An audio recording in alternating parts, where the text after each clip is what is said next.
Bienvenidos a esta continuación de nuestra serie de experimentos, a este círculo de lectura. Con ustedes yo soy el Dr. Darkness, y esta es la banda magnética, y hoy, retomaremos uno de mis cuentos favoritos, El monstruo sin nombre. La banda magnética, la vida hecha meme y el meme hecho podcast. Continuando con nuestra búsqueda de paralelismo en la vida real, con aquello narrado en el icónico anime Monster. Tras la llegada de Johan al Kinderheim 511, el caos se desata culminando en un violento levantamiento donde los niños y el mismo personal se matan entre sí. Un evento que en la vida real podría encontrar paralelismo con el experimento de la prisión de Stanford. Dirigido por el psicólogo Philip Zimbardo en 1971, era un estudio diseñado para investigar cómo las personas responden a roles de autoridad en un entorno simulado de prisión. Se seleccionó a 24 estudiantes universitarios varones para que actuaran como guardias o prisioneros en una prisión falsa en el sótano de la universidad. A medida que avanzaba el experimento, los guardias comenzaron a exhibir comportamientos cada vez más autoritarios y abusivos, mientras que los prisioneros mostraban signos de estrés emocional extremo y sumisión. Aunque estaba programado para durar 2 semanas, el experimento fue interrumpido después de solo 6 días debido a las preocupantes reacciones de los participantes y las condiciones inhumanas que surgieron. El estudio mostró cómo la adopción de roles sociales y el entorno pueden influir profundamente en el comportamiento humano, sacando a la luz la facilidad con la que las personas pueden participar en actos de crueldad cuando se les da poder sobre otros, lo que subrayó los peligros de la deshumanización y la conformidad en contextos autoritarios. Este tipo de deshumanización y desintegración social también se observa en situaciones reales de histeria colectiva y mentalidad de rebaño, como lo demostró el experimento de conformidad de Asch, donde las personas eran inducidas a conformarse con el grupo, incluso cuando sabían que el grupo estaba equivocado. El experimento de conformidad de Asch investigó hasta qué punto la presión de grupo podría influir en el juicio de un individuo.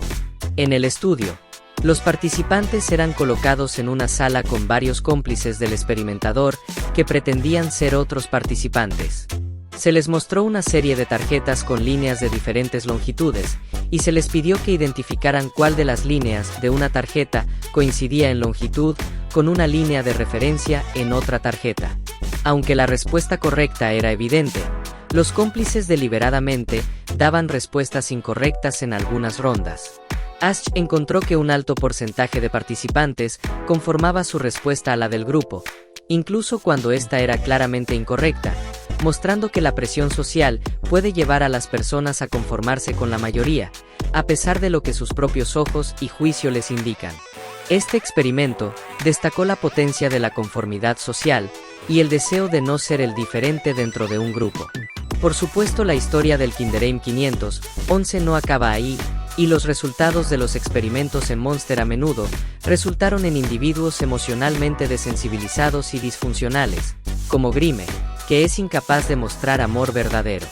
Estos resultados tienen paralelismos en la vida real con los experimentos de Harry Arlo sobre la privación materna en monos, que demostraron los efectos devastadores de la falta de contacto materno en el desarrollo emocional y social.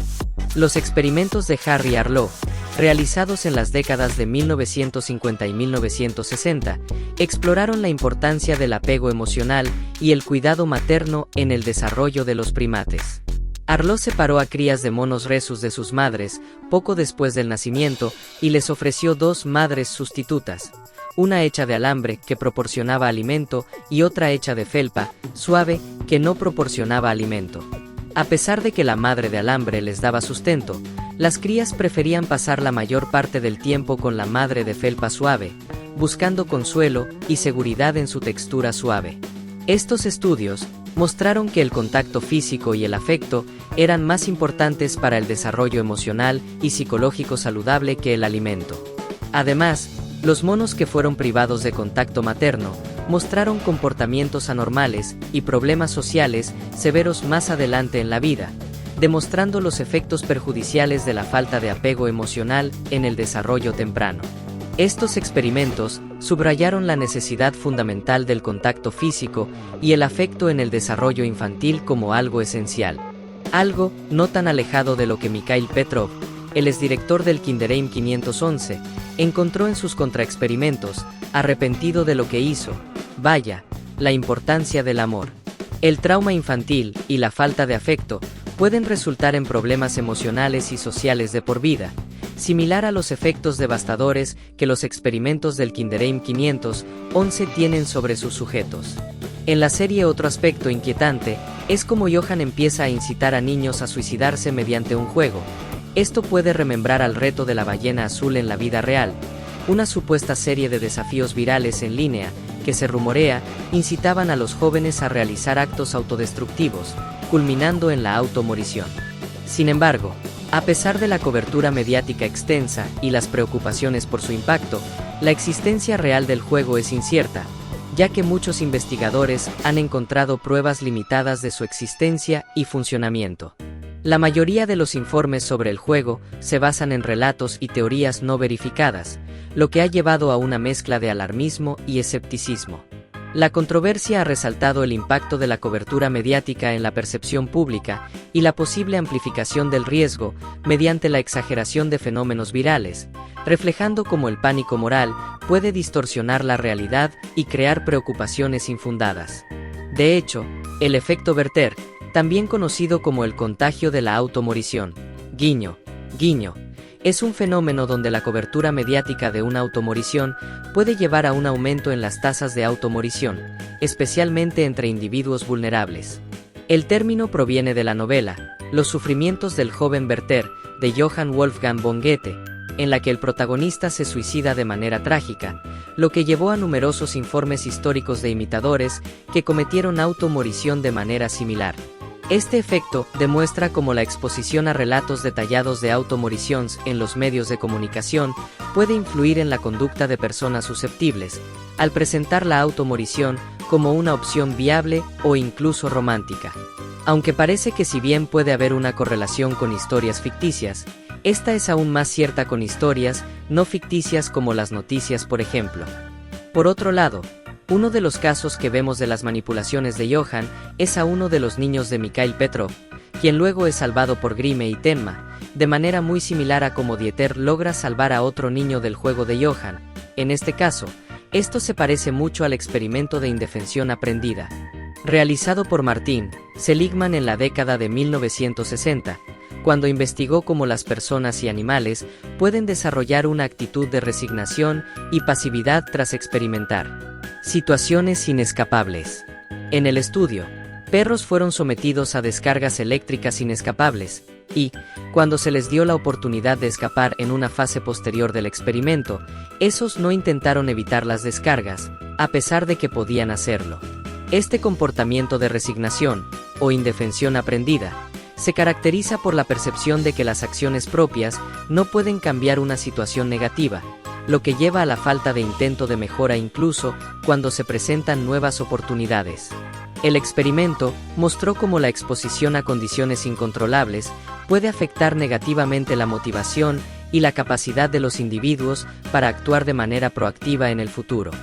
De hecho, para que los perros cambiaran este pensamiento, los investigadores tenían que tomar sus patas y moverlas, replicando las acciones que el perro debía realizar para escapar de la zona de choques eléctricos. Esto se tuvo que hacer al menos 2 veces, antes de que los perros empezaran a saltar por sí mismos la barrera. Y cualquier otra forma de estímulo como amenazas, premios y demostraciones visuales no tenía efecto en la indefensión de los perros.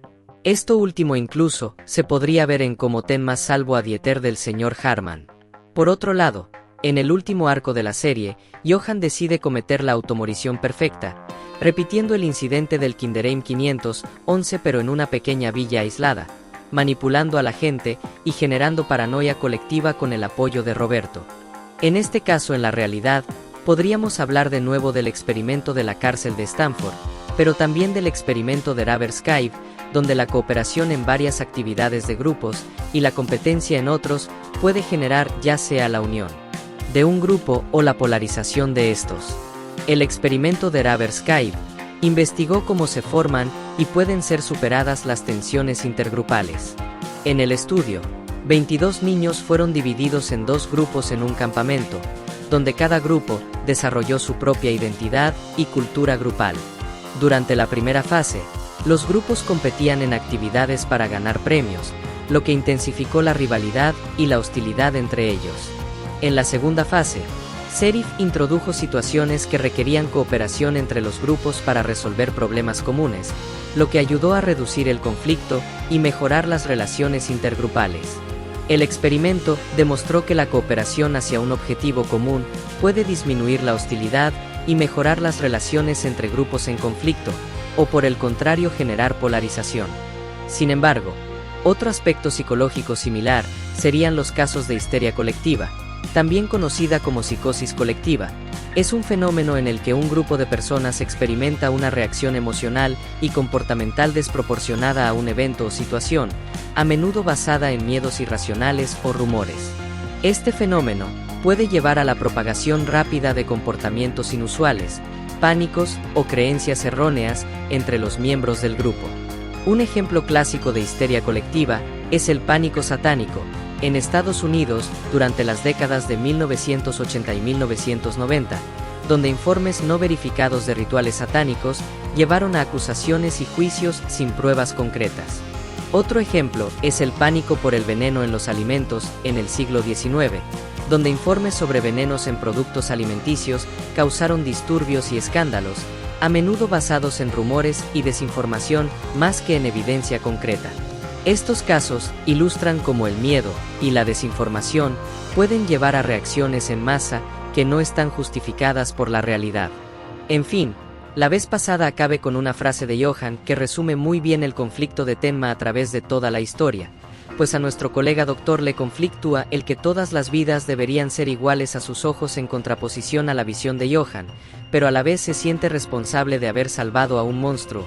Sin embargo, comentando en esto, justo en ese confrontamiento final, Tenma por fin comprende algo. Su responsabilidad como médico acababa tras la operación y no estaba en el elegir si su paciente merecía o no vivir. Es por eso que ahora, sabiendo la clase de persona que es Johann, lo salva nuevamente.